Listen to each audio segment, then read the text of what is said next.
Welcome to Give Yourself Grace. I'm your host, Grace Perry, and I am so thrilled you're here. As a content creator and coach, I've built a six-figure business to help women step into their power and share their stories with the world. My mission is to empower you to embrace your unique journey and every season this life has to offer. If you crave entertainment, guidance, and tools to transform your reality, you have come to the right place. So come with me on this adventure and truly give yourself the grace that you deserve. Let's dive into the show.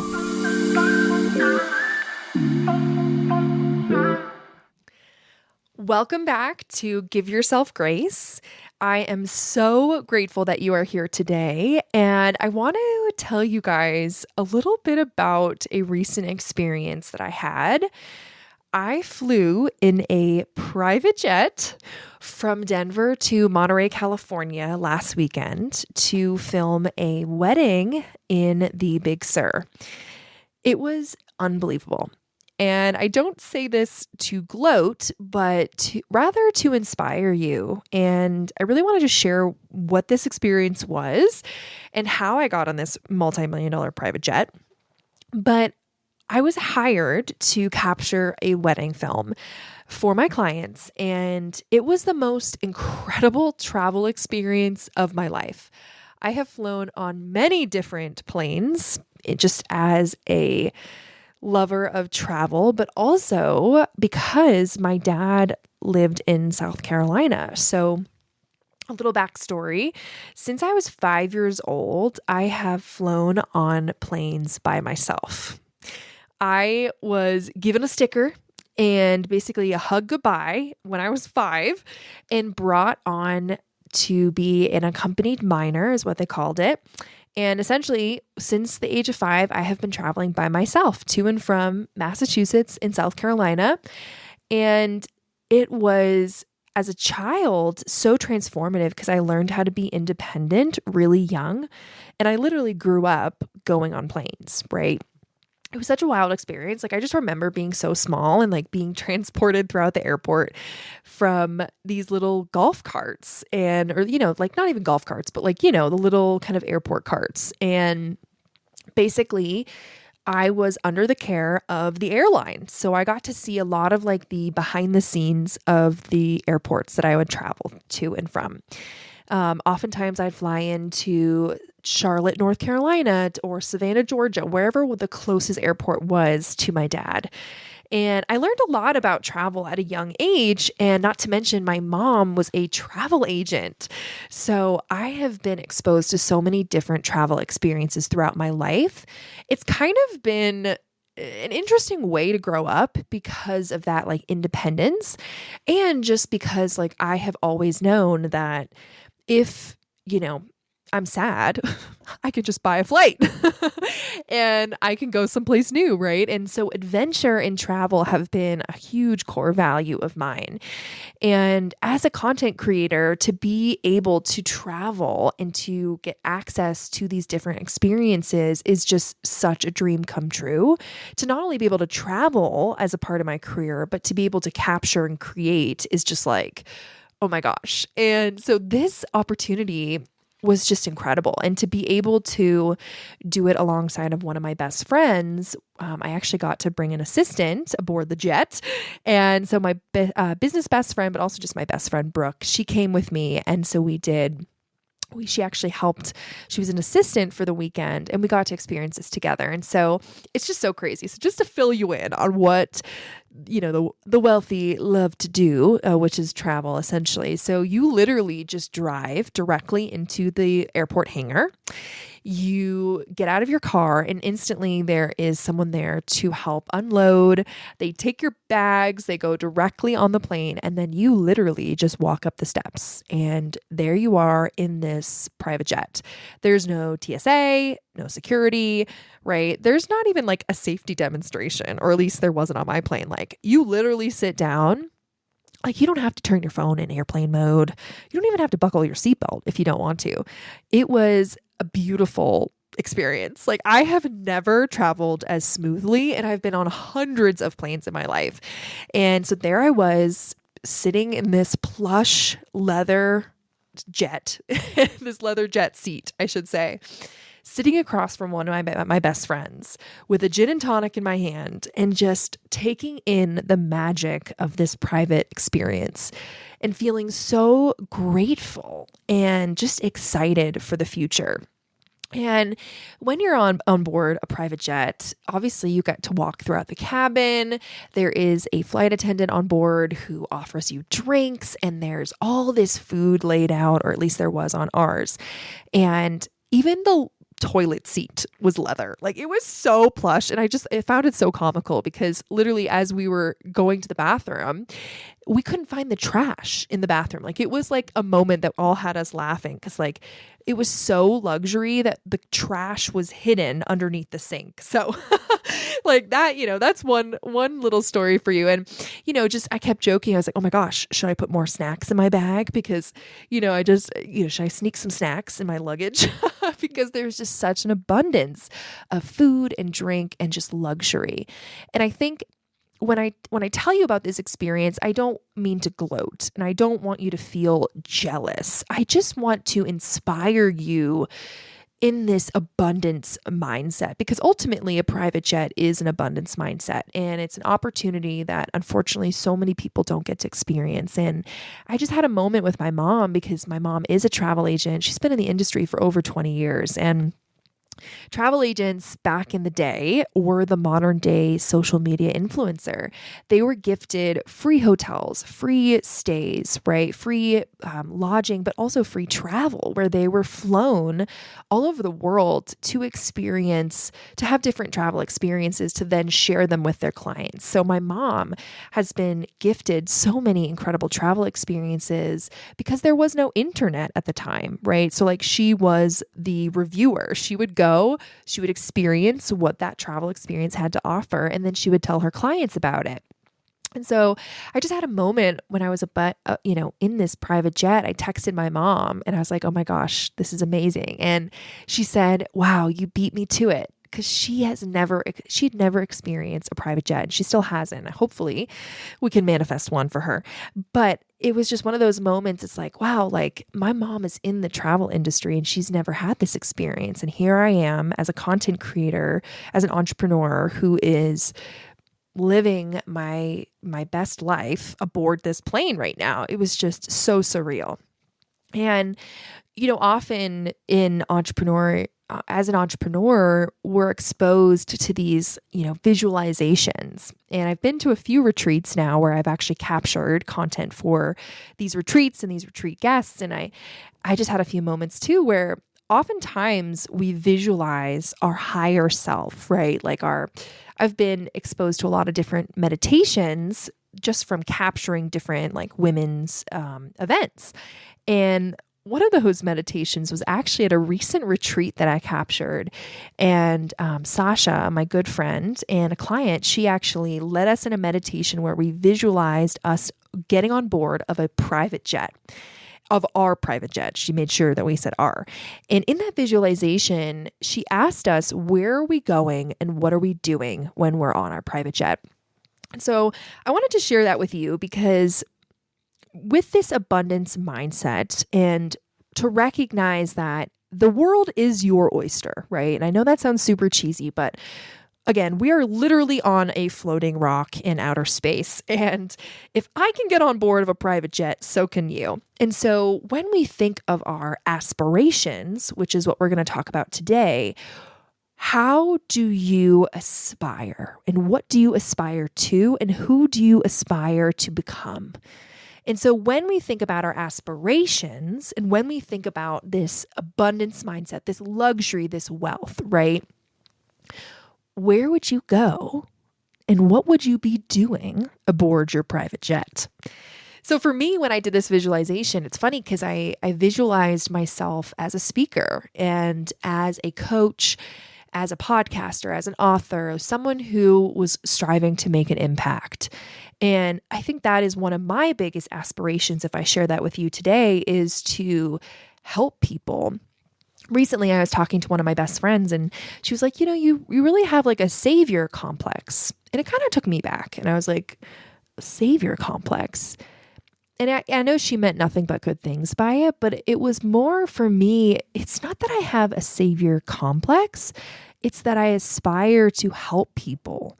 And yes, maybe that's a huge part of my identity is like helping people, not necessarily saving people, but I really just want to show you what you already have within, right? And so the reason I started this podcast, as you've probably heard if you've been listening, is to inspire and motivate you and share with you these stories to hopefully create that spark within you. And I'm sure you already have a spark that's already inside of you.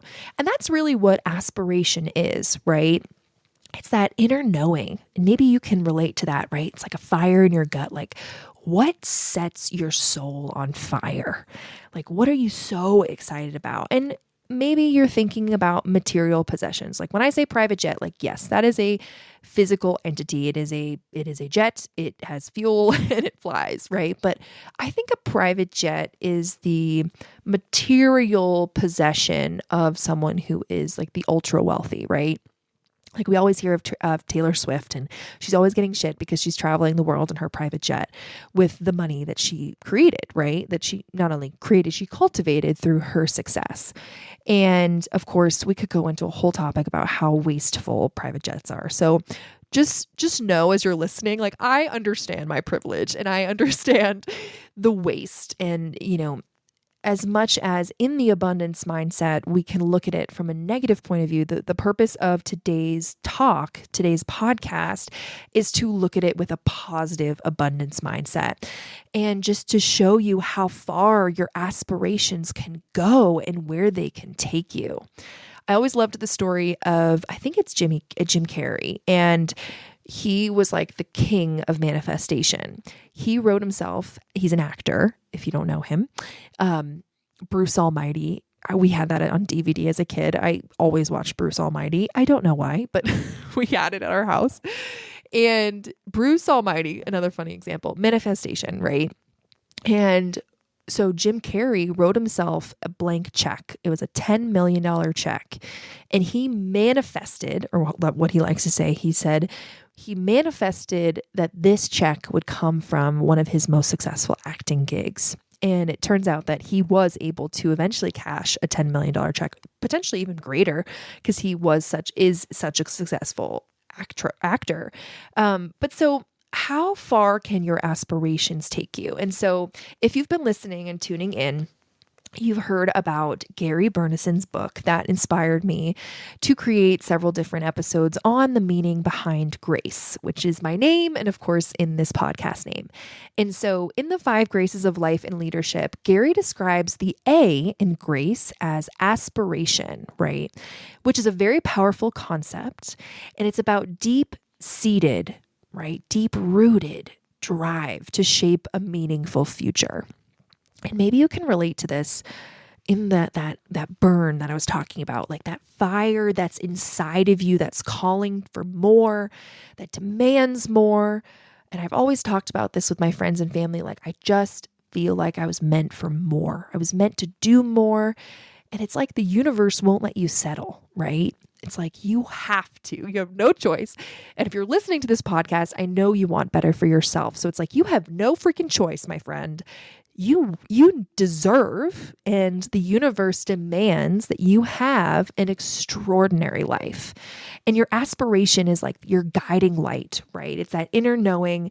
It's aligning with who we are at our core, and it's guiding us to create a better tomorrow. And if you've listened to the previous episodes, I talked about gratitude. Now, as I talk about aspiration and this abundance mindset, and we're going to dive into some tools today on how to cultivate more aspiration and more success with that millionaire mindset. But I want to encourage you to also know that it's okay. It is so much more than okay. It is amazing to want more for your life. But as you want more, I want you to be grateful for what you have. Like when I sat on that private jet, I felt like I was an observer of wealth. And, not that I didn't feel like I belonged there. I did feel like I belonged. And I felt so happy and so grateful to be there.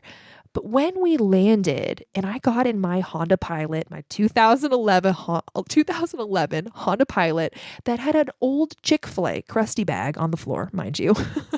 Like, I went from luxury, multi-million dollars jet to traveling in a used Honda Pilot, which I love and I'm so grateful that it still runs. It's got over 200,000 miles on it. But with that in mind, I got in that car and I just felt so grateful. Like, yes, I can aspire to more. I can aspire and inspire myself to want more. But I want to be so grateful for the journey and for what I already have. And so I'm really trying to cultivate that kind of combined mindset in you as well, right? So aspire for more, but be so damn grateful for what you have, because there are so many people that don't have the same experience and don't have the same life that you have, right? But so with aspiration, right? How can we keep this in mind? And how can we want and strive to be wealthy and, aspire for more? And so I want to share some actionable tips today from the world's wealthy. I have been doing some research into how do the wealthy operate and what mindset and actionable tips can they share with us. Turns out there's so much information on this, and there are so many really great books that share these tips and tools. So I am going to leave sort of like a book club list in the show notes for you so you can further do more research. But I always think it's super important. If you're interested in obtaining more wealth, more abundance, more success, it's always important to look at and surround yourself with people who already live that life, who already have achieved what you want to achieve and better understand how they got there. And so that's what we're going to talk about today, in our millionaire mindset, as we really think about aspiration and the meaning behind the A in grace. And so I've written some of these out for myself to remember. So as I'm looking at my notes, the first one, also, I want to share with you guys this fact because it's actually crazy to me. So as of 2024, there are 2,781 billionaires in the world, which is so crazy. I thought there was a lot less, if I'm being honest. Now, as of 2024, there are 141 more billionaires than there were last year. So we're averaging about 140 billionaires a year, folks, which is crazy.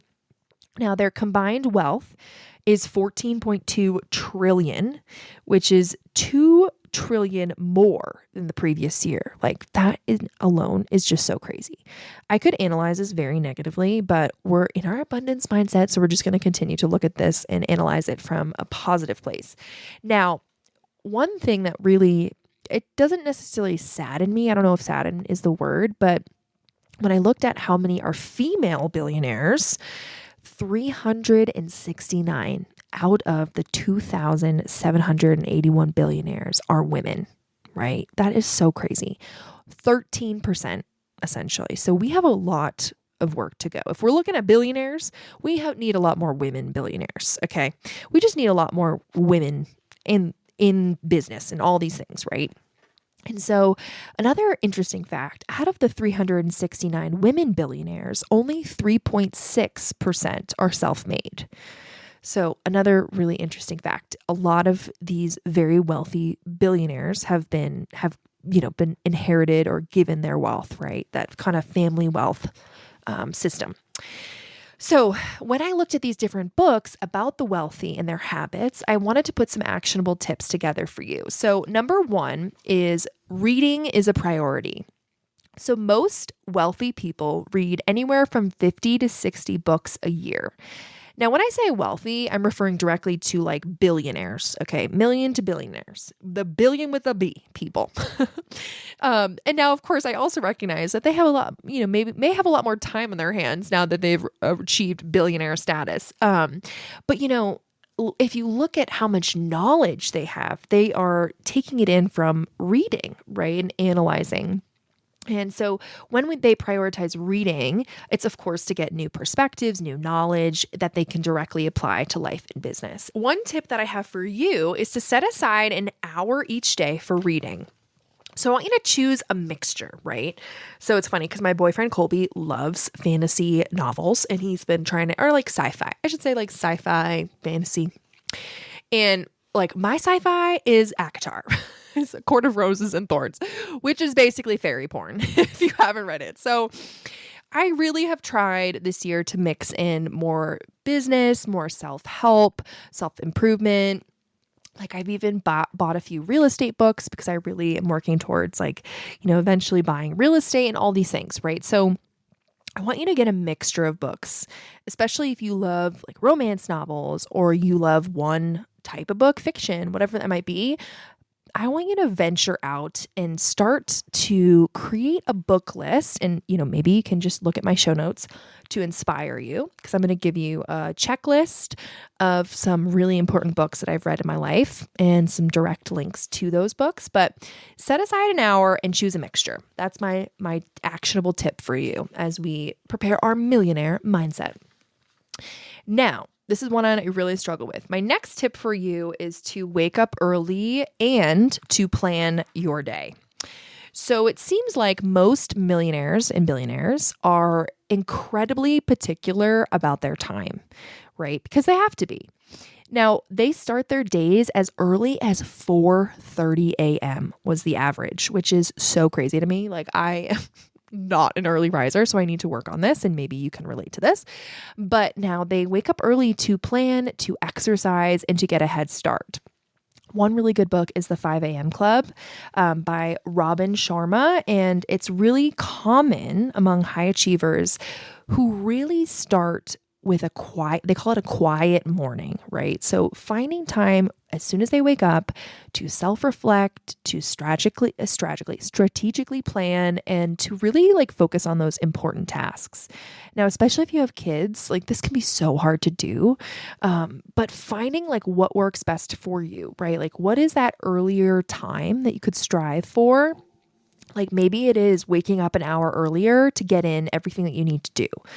Or, just to read, right? Like maybe you set aside your first hour of the day is to read and to learn something new. I just watched the documentary on Martha Stewart on Netflix. If you haven't watched it, I highly recommend. It's so fascinating. I did not know that Martha Stewart was the first self-made female billionaire. Like that's crazy. And then just to see everything that transpired and kind of her fall from billionaire status. I mean, she's still very well off, but it was just fascinating to watch. And so, of course, one thing that Martha says in the documentary and one thing that she's always talked about is she wants to learn one new thing every day, which I think is so cool. Like that is another great tip from a billionaire herself, right? Like what is one new thing that you can learn each day? So when you're waking up earlier, I want you to use this time for planning, for setting goals, or just reading, right? And you got to start gradually. I have tried to like be, super cold turkey and like, I'm waking up at 6 and that doesn't always work out. So, and I think it's also really important to, when you're thinking about what time to wake up, a lot of billionaires, as we know, right? Only 369 of them are females. So that means only 369 of them have a natural moon cycle, right? And I think as in modern society, we talk about this a lot, but as women, it is really hard for us to stick to specific routines because there are, several weeks out of the month that we are literally going through our natural cycles and our mood swings are all over the place. Our hormones are all over the place, right? We're often pregnant, or like going through all these different things. So for women and men, this list of tips might look very different. That would actually be really cool to see what these 369 women do versus all billionaires. But just keeping that in mind and giving yourself grace if you're not able to stick to your routine every day, every living second, because hello, we're human beings and we're not perfect. But if we're striving to have this millionaire mindset, I think it's just interesting to hear like what these humans actually do. Okay, exercising daily for mental and physical resilience. Now we know this. We all know this. It's just such a great reminder. Now I have in Tools of Titans, Tim Ferriss mentions that many billionaires prioritize fitness to boost energy and focus, we all need to work out, right? We all need to pay attention to our physical activity for our mental wellness and for our own success, right? I mean, what does it matter if you have all these billions and millions of dollars if you can't move your body, if you can't live a healthy lifestyle, right? And so I want you to aim for at least 30 minutes of physical activity each day. Now you can run, you can go for a yoga session, go to the gym, like pick an activity that you actually enjoy to make it sustainable. And this is so, so important. I swear to God, I have had like a weird emotional block when it's come to fitness. Maybe you can relate to this. Like, I don't know. I was always pushed to do sports at a young age. Actually, it was my stepdad, Tom, who convinced me and helped me get a field hockey stick for the first time. Like when I was like in 8th grade, he's like, you just got to stick to something. And so I think it was interesting for me growing up with that mindset of like committing to something and sticking with it.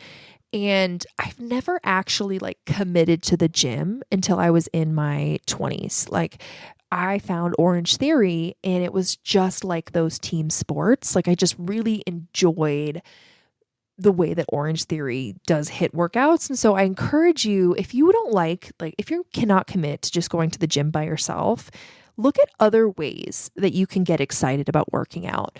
Orange Theory was like that light switch for me. It was like, I loved the music. I loved the energy. It was like magnetic. It just felt really cool. I was there. I learned how to push and go all out and all those fancy, Orange Theory terms, but I started to see results. And especially for HIIT workouts, like I would average 500 calories I would burn. And these things called splat points, which is so funny because my boyfriend Colby's always like, how many splat points today? And I'm like, 12 or whatever it is. And splat points are essentially like when your heart rate is at a certain point, and they recommend at least 12 splat points to maintain really good metabolism. It's like a metabolism boost. Anyway, so not that I'm trying to push Orange Theory on you, and in no way did Orange Theory sponsor this podcast, which maybe, we can manifest in the future because I freaking love Orange Theory. But what could be your Orange Theory? If you're struggling to go to the gym, what classes or organizations could you join to get that accountability piece? Like I literally did not realize I hadn't been to Orange Theory in over a month because I was fighting a cold and, all my list of excuses. But I went back for the first time last week and they were like, where you been? Like my coaches were like, we missed you. And I was like, this is so great, right? It brings out that old kind of the teamwork mindset of like when you played sports. And that was it sealed it for me. And that's why I keep coming back, is because I really enjoy the environment. And so I'm asking you, what environments, if you don't like to work out, what environments could you put yourself in to try something new and hopefully make it a routine? Okay. We know this one too. Write down goals daily and visualize your success. As I told you about Jim Carrey's millionaire mindset, right? His $10 million check, he visualized cashing it, and then he ultimately did. So how can you just dedicate 5 to 10 minutes each morning writing down your top goals and visualizing them? In my gratitude episode, I talked a lot about this and like practicing gratitude and creating a daily practice. So like, how can you reinforce your commitment to really get this dialed in, right? And so 5 to 10 minutes each morning, I think will really help you. And that's what these millionaires do, people. We got to get on board. Okay. Another piece is the financial literacy piece to all of this, right? So these millionaires, these billionaires, they are financially literate, okay? They are financially successful because they know how to move their money, how to track their money, how to spend their money, but ultimately how to keep their money. And so I think it's really important to constantly be learning, keeping that commitment to learning in your millionaire mindset, but also tracking your money and making sure that you're saving for those big goals and keeping your money, right? And if you're keeping your money, how is it earning you more money? And so, in The Millionaire Next Door, for example, author Thomas Stanley shows that many millionaires are meticulous about budgeting. So they track their spending, but they also prioritize saving so that they can build that long-term wealth. And there are so many different systems that are so interesting and fascinating to learn about. Like the family bank system is something that I would encourage you to look into. A lot of these, billionaire families have a family bank, which is essentially a system for each family member. And it really just builds that generational wealth. And so it's like, okay, how can we study these people to then take those habits and make them for ourselves, right? And obviously, you don't need a family bank. Like if you don't, like if you're not a billionaire or millionaire, maybe you don't need a family bank. But what is, your version of a family bank? Like how are you looking at your funds? Like how are you really implementing that financial literacy? And there is, of course, a direct correlation between financial literacy and emotional ties to money. And that's a whole other episode that I really want to get into is like, what is your financial story, like your money story that you're telling yourself, and what's holding you back from really going after those big things and earning lots and lots of money, because money is an energy exchange. And we'll talk about that more in future episodes. But okay, how do we implement this? Using a budgeting app or a spreadsheet, like tracking your money. And now, of course, there are do's and don'ts to this, and I'm not a financial planner, nor am I a financial success yet, but I want to just start to kind of inspire you to start thinking more about your money and how this millionaire mindset can help you, right? So one way to do this, you could save a percentage of your income each month and considering automating transfers to savings accounts, right? Again, it just depends on what your financial status is right now, like how much you can save and all that good stuff. But maybe it's time to talk to someone who does specialize in that if this interests you, right? Okay, the next one, network regularly and build genuine relationships. So important. Now, I want you to set a goal to reach out to 3 people each week, whether they're colleagues or friends or mentors or strangers that you meet on the internet. Hopefully they're, kind and not serial killers, but you know what I mean? Like reach out to people and see how you can engage with them, right? Engage genuinely, maybe offer help or compliment them and just like try to keep in touch with them by building your community. And a lot of millionaires they actually have regular meetings, like catch up meetings, like they are involved and they have these genuine relationships that are providing value. And they also are making connections without expecting anything in return. And networking is a huge piece of how they're able to grow their empires and sustain them. Okay, limiting TV and social media. We all know this. A lot of us can be, this can be harder to do, especially if you're a social media manager like me. Now, I want you to track your screen time and set daily limits. I want you to allocate more time to meaningful activities that actually bring joy, whether that's reading or networking or like working on personal creative projects, like whatever that might look like for you. And a lot of these millionaires are very intentional about their screen time. This one book called Deep Work by Cal Newport explains that minimizing distractions like social media allows for these focused, high quality work that leads to this success for millionaires, right? So being, again, very mindful about your time and where you are putting your energy. And of course, practicing mindfulness and meditation. So billionaires like Oprah Winfrey practice daily meditation.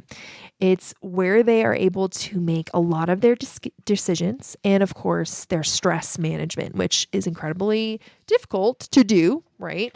But it's important to practice this mindfulness. Now, they typically will start off with a 5-minute meditation. There are so many different apps that you can use for this. I do talk about this in my gratitude episode. So if you have not listened to that, definitely check it out. Like Headspace or Calm. Honestly, I'll use Spotify all the time. And I do have a meditation gratitude practice playlist that I'll put in the show notes for you too. And of course, gradually increasing that meditation time is so important. So anywhere from 15 to 20 minutes, just to make it a part of your routine. And then last but not least, or actually we have 2 more, take time to reflect and journal. One really good book is called Atomic Habits. It's by James Clear. I'll put that in our book list as well. And he mentions that successful people will often journal to gain clarity and identify patterns in their habits.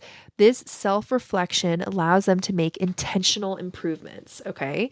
So not every day necessarily, but find a place in your week, even if it's just 15 to 20 minutes, that you can reflect. And so one way to cultivate this millionaire mindset is to really write down what went well, what didn't, and any changes that you want to make so that you can guide your focus for the next week.